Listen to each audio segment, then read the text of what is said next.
My 3 children attend a Montessori school. And recently, a fellow parent told me of her own bright, engaged, inquisitive son who had attended Montessori for a few years until a job loss in the family forced her to enroll him in a nearby, free, conventional public school. As she picked him up from his new bus stop, day after day, she began to notice something. She said, "I saw the light in his eyes dimming. His flame was extinguishing." She didn't talk about her son's grades at the new school, nor about the teacher qualifications, class size, or extracurricular activities. She didn't talk about how he would compete with China or increase our GDP. She talked about the flame inside him, dimming, extinguishing.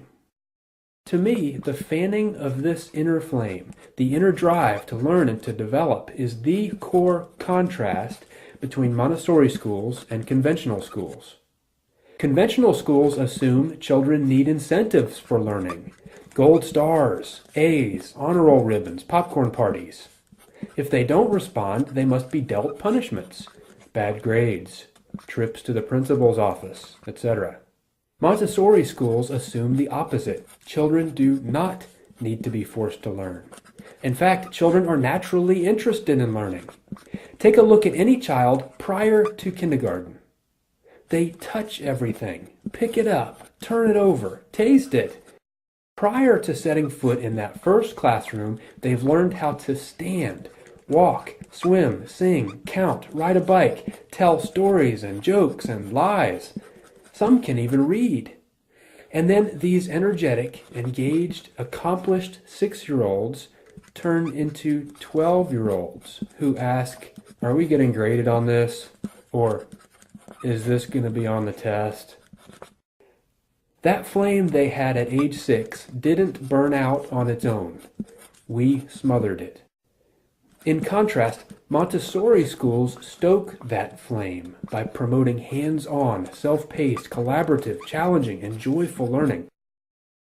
They encourage divergent thinking instead of convergent thinking, innovation instead of standardization.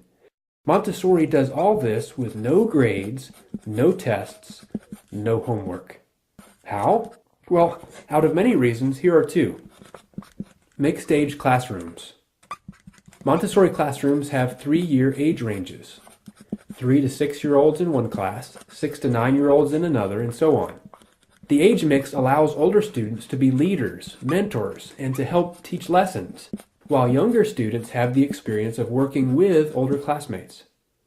The teacher does not stand at the front, delivering the same information to 30 children while trying to keep all of them on the same page. Instead, the teacher moves around the room, working with students, one-on-one or in small groups. The age mix allows a child working on, for example, addition, to sit near another student working on multiplication.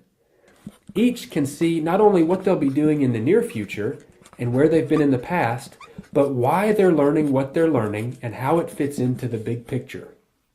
Seeing the big picture allows students to take ownership of their learning, a critical element in fostering each child's natural learning desire. Which leads to point 2, grabbing that student's interest while it's hot. A Montessori teacher told me about an 8-year-old girl in her class interested in long division. After demonstrating some examples, the teacher watched the girl create her own simple division problem.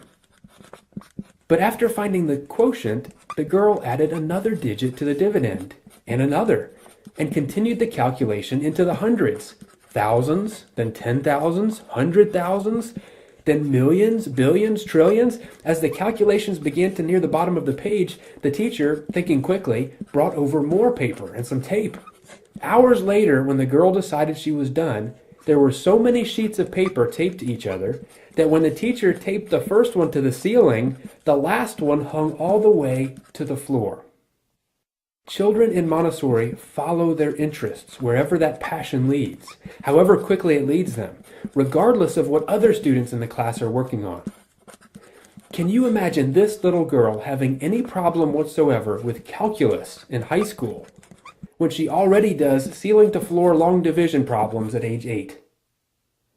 Can you imagine the look in her eyes when her mom picks her up from school? Montessori is the best method of schooling I have found for children to joyfully and effectively learn independence, responsibility, self-discipline, leadership, initiative, strong academics, and a lifetime love of learning. I urge you to visit a Montessori classroom to see for yourself.